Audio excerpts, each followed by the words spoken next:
The Florida Trust for Historic Preservation is proud to celebrate its 40th birthday in 2018. The Trust is Florida's only statewide nonprofit organization dedicated to protecting Florida's extraordinary heritage and history. Now, let's take a look back at how the organization got its start. Growing concern over the state's treasured historic resources began in the 1970s. The National Historic Preservation Act passed in 1966, inspiring communities to start taking action. In 1972, I first became acquainted with the National Trust for Historic Preservation and at the same time the Georgia Trust. I was project chairman for the Villagers, and we thought it might be a good idea to look at having a statewide organization for Florida. So we gathered a number of people together who were interested preservationists, and we invited Bob Williams, who was the State Historic Preservation Officer at that time, to come down and to meet with us and discuss the idea. We had a very good meeting with lots of good ideas, but Senator Williams advised us that we should start a county organization and then the state, because the state was not ready at that time. So that's what we did. We again called together a group of interested people and decided to start Dade Heritage Trust to support historic preservation in Miami-Dade County. And we did that. That was established in 1972. And then several years later, the momentum grew statewide, Tallahassee, Tampa, Miami, to start a statewide organization. And shortly thereafter, the Florida Trust was born. Florida preservationists once again regrouped at the 1976 National Trust for Historic Preservation Annual Conference in Philadelphia to discuss creating a statewide organization. I started going to National Trust meetings in 1973, and we talked off and on with people at the Trust about having a local or a statewide trust, and this had happened in several states. So at the meeting in Philadelphia in 1976, we went to Watermakers, the department store, for lunch. We had really come up with a plan that we should have a statewide organization. It didn't happen right away because it took time to really accomplish this, but Secretary of State Firestone and the Secretary of State at that time was in a far better political position than he is today in the state of Florida. And he was very supportive and helped us achieve this. In 1977, a huge preservation battle was brewing at the state capitol in Tallahassee.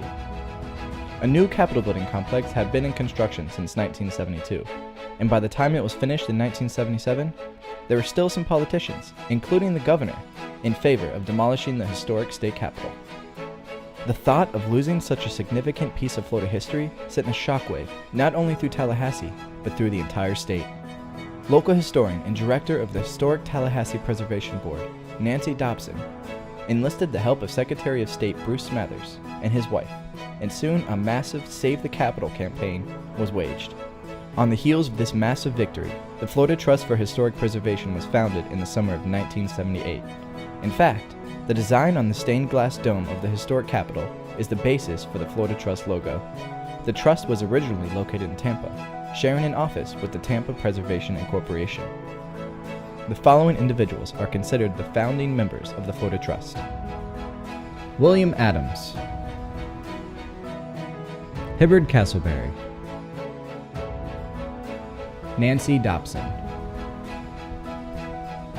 Carl Feiss, Martha P. Grafton, E.L. Roy Hunt, Joan Genuine,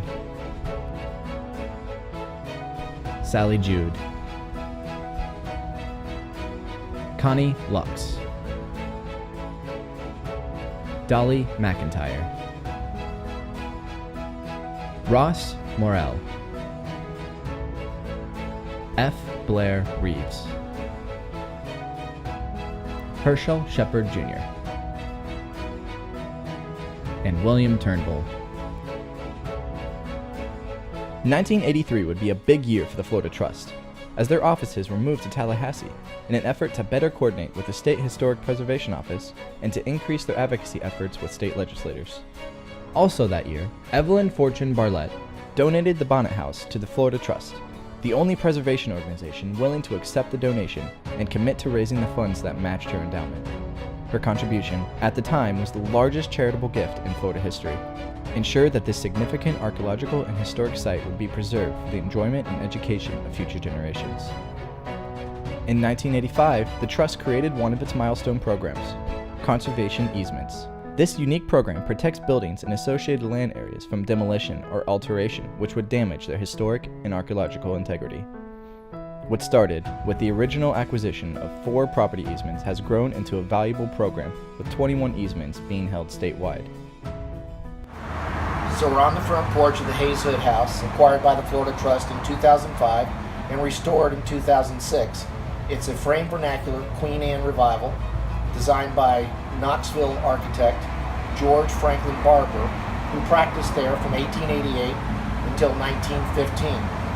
The house was constructed in 1909. An elderly woman named Rebecca Hood lived in a beautiful 1910 Queen Anne home located at 906 East Park Avenue in Tallahassee. The property was actively being sought after by local developers intent on demolishing the home and building condominiums on the property, and were offering Mrs. Hood a very attractive purchase price. Fortunately, Miss Hood was more interested in her lifelong home being restored to its former grandeur, and sold the house to the Trust in August 2005. Today, the Trust continues its mission by hosting an annual statewide conference, regional workshops, preservation training, and legislative advocacy events. With a growing membership base, the Florida Trust for Historic Preservation looks forward to another 40 successful years of protecting Florida's architectural, historical, and archaeological heritage.